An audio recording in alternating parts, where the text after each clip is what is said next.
7 kesalahan yang sering terjadi dalam pengukuran menggunakan pH meter.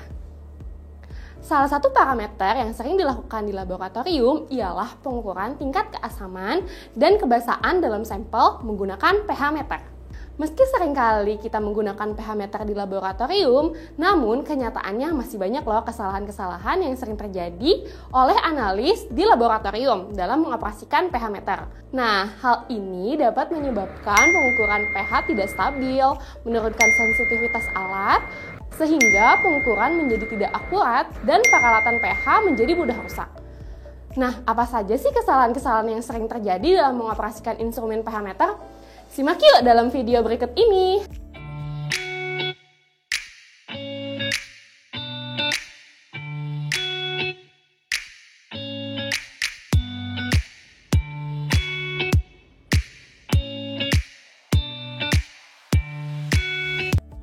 Kesalahan yang pertama ialah menyeka elektroda menggunakan tisu tanpa pembilasan terlebih dahulu.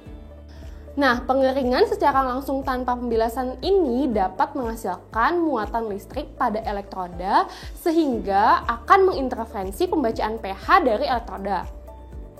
Nah, sebaiknya sebelum digunakan, bilas dulu elektroda dengan larutan pencuci, yaitu Aquades, kemudian dikeringkan dengan tisu yang permukaannya lembut. Nah, pengeringan ini harus cukup hati-hati ya, sehingga tidak merusak elektroda pH.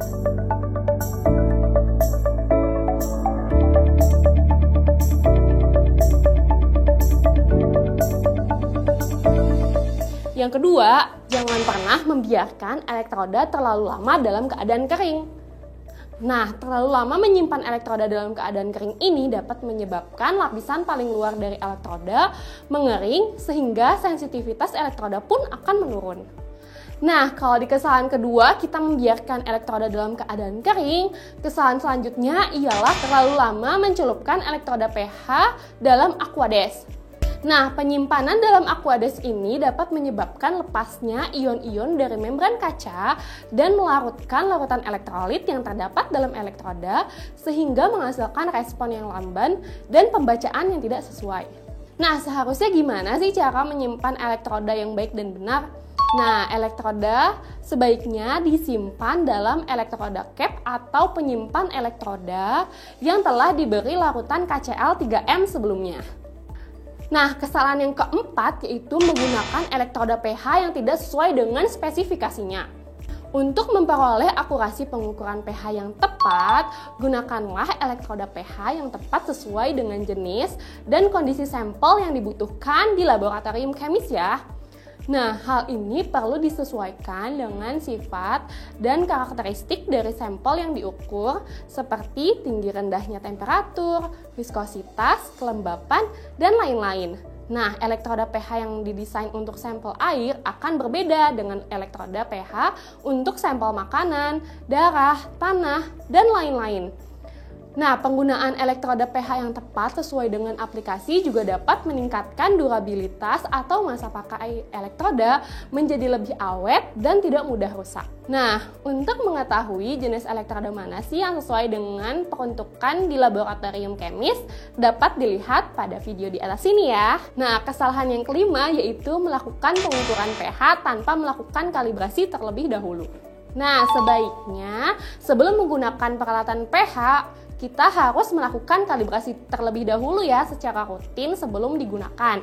Nah, kalibrasi elektroda ini diperlukan untuk menetapkan kemiringan dan titik nol elektroda. Karena keduanya dapat berubah seiring dengan berjalannya waktu, sehingga kalibrasi yang rutin ini diperlukan untuk memastikan kondisi elektroda dalam keadaan baik dan mampu menghasilkan pengukuran yang tepat. Nah, kesalahan yang keenam yaitu melakukan kalibrasi menggunakan buffer pH yang tidak fresh atau sudah digunakan sebelumnya. Seharusnya larutan penyangga yang digunakan untuk melakukan kalibrasi pH harus dalam keadaan fresh. Dan apabila sudah digunakan harus segera dibuang ya. Dan jangan pernah dituangkan kembali ke dalam botol aslinya atau digunakan kembali untuk kalibrasi selanjutnya. Karena hal ini dapat menimbulkan kesalahan kalibrasi dengan adanya resiko kontaminasi seperti karbon dioksida atau uap dari atmosfer yang masuk dalam buffer pH tersebut. Nah, kita masuk ke kesalahan yang terakhir nih. Nah, penggunaan pH meternya sudah dilakukan secara rutin, kalibrasinya juga rutin, tapi nggak pernah melakukan pemantauan atau uji kinerja elektroda pH.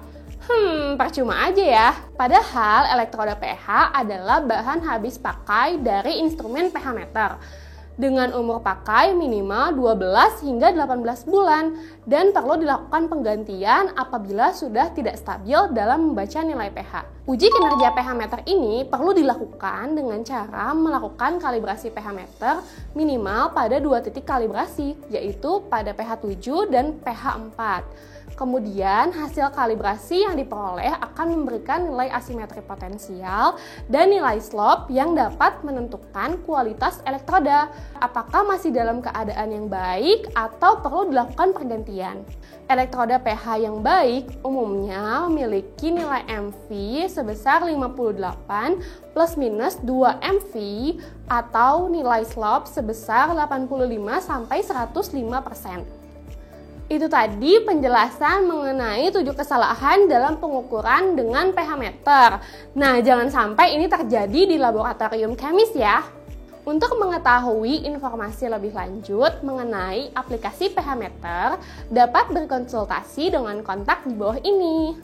Saya Tias Dwi Haryanti, marketing spesialis dari PT Lichem Center Indonesia. Sampai jumpa di video selanjutnya. Dadah!